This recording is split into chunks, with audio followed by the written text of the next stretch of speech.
Good morning, good afternoon, and good evening, wherever you are on this beautiful planet Earth. Today, this is the third in a series about our mental health. And our mental health is a combination, isn't it? It's not just the mind. Our mental health is the unity of body, soul, and spirit.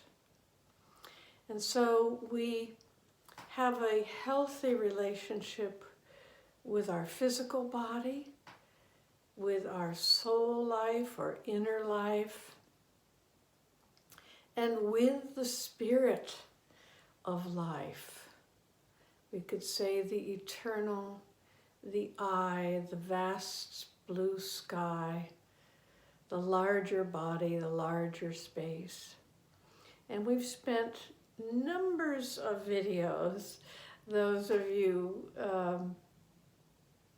with me on these videos, and practicing and developing your inner life and the relationship to all that matters in your life.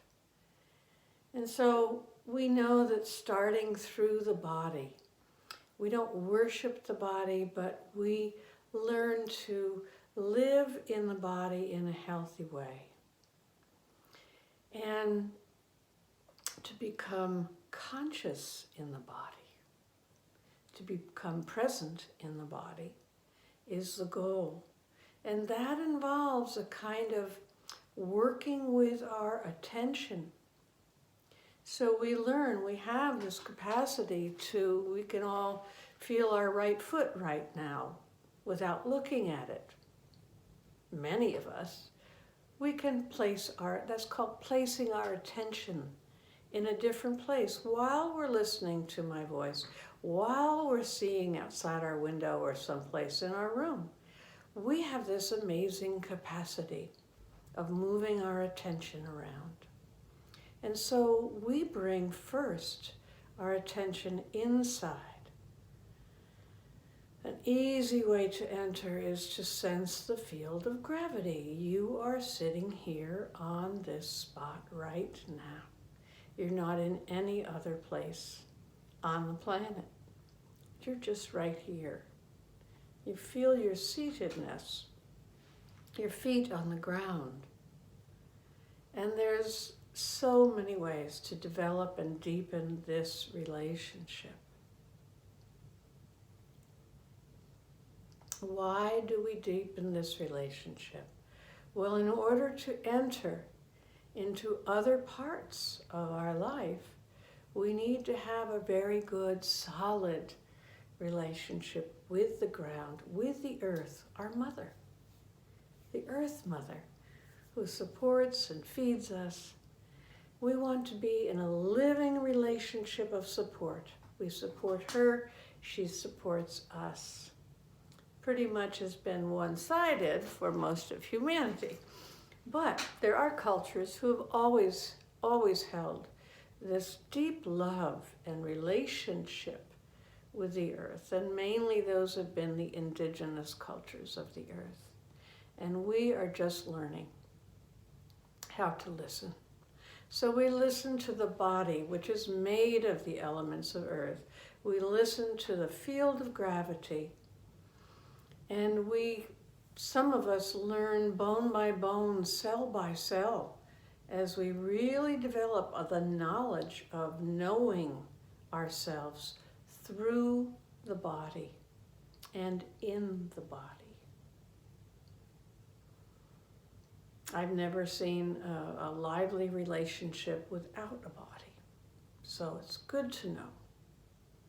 So we begin with the body, and then there are the spaces inside the body, which we call they're unique to us. They are parts of our historic identity, parts of our personality, some things we may have come in with that we're still working with. But we want to listen to those parts, and we want to listen from a very specific point of view. We know there are times when we're so hurt, or so angry, or so lonely, or so sad, or so challenged that we become those parts. And we forget that that's just a part of us. We forget this larger self, which lives in the larger space. We forget the identity, our true identity of the I. And so to regain our connection, or remember, or recollect the I, we go from the body to the caring, warm, selfless interest. First we have the interest and the warmth. And we place a hand on the feeling body, the area where there are many, many, many brain neurons in the heart area, in the chest, as well as in the gut. And they actually send their wisdom to the brain, not vice versa. But it's an upward relationship from the gut up. I have a gut feeling. I have a gut instinct. My heart knows. And that information goes to our brain. So we're learning new things every day about how we function. The capacities are changing, and it's quite an amazing path and journey for us. So we place our hand on the chest and we ask something like, hello in there. Is there anything you'd like to tell me? Is there any place in me that I haven't listened to? And then I close my eyes and I go inside and I pause and I wait. I breathe.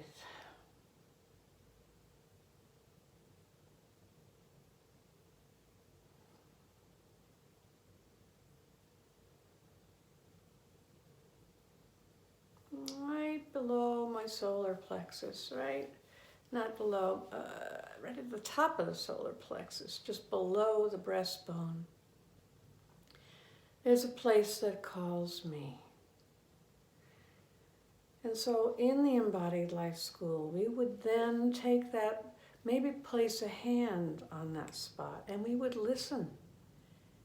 Is there a voice there? What needs to be heard? What wants to be heard? And we may return to that place many times to coax, to invite, to have a friendship with whatever that area needs to tell us.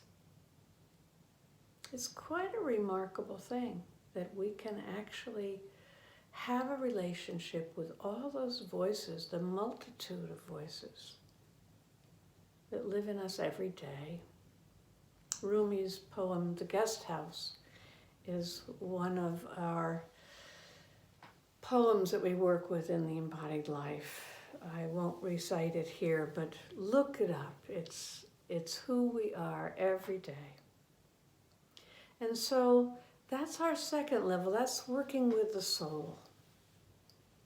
But in this video, we come to having entered the body, listened with the earth, been grounded. We've listened to our inner voices, inner wisdom, and we now can enter into a space beyond the body, beyond the personal space, into the larger space, which we could call the eternal, or the vast awareness, the livingness of the cosmos, God. Whatever your word for this amazing intelligence, that we are a part of that. So now we're going to practice being grounded with our wholeness, and practicing going out there, grounded here, but going out there into that vast, vast space from the angelic or bird's eye point of view. And imagine ourselves in that angelic space, looking down from below, looking down at the below, from the great above. And seeing the one sitting here. So we close our eyes for a moment because that's often easier to get in touch right at the beginning. And keeping a very firm ground. We don't want to space out. In a way, we want to space in.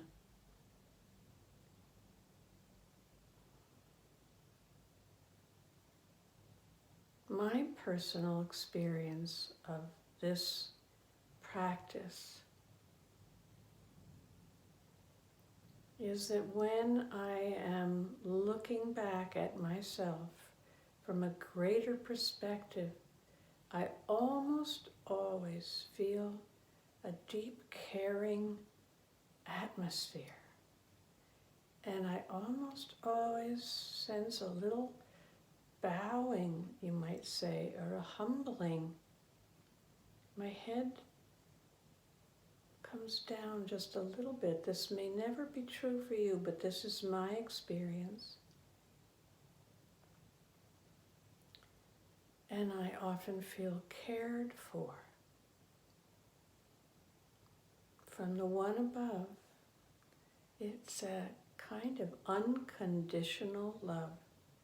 It sees all my distressing disguises.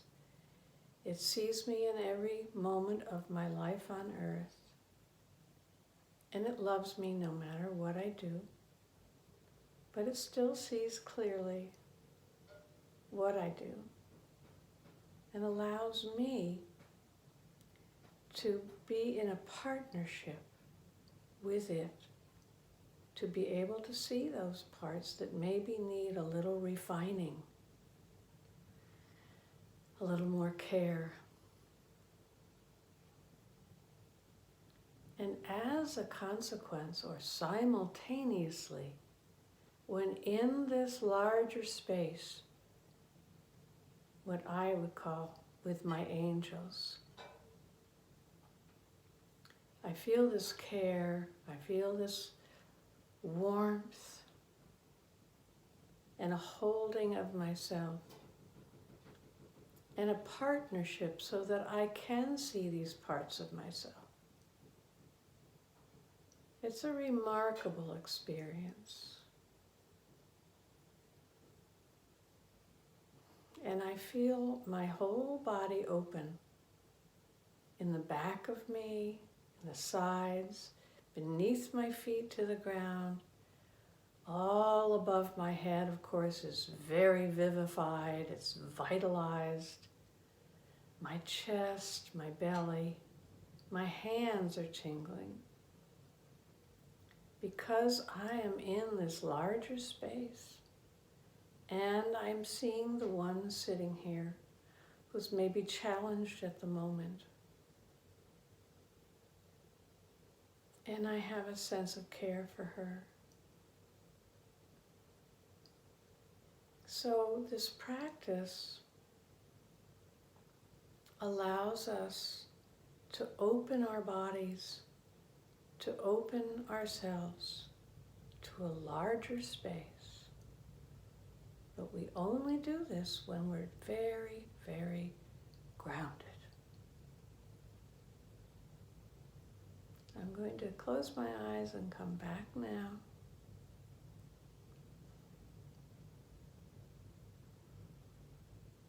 To say thank you for your time.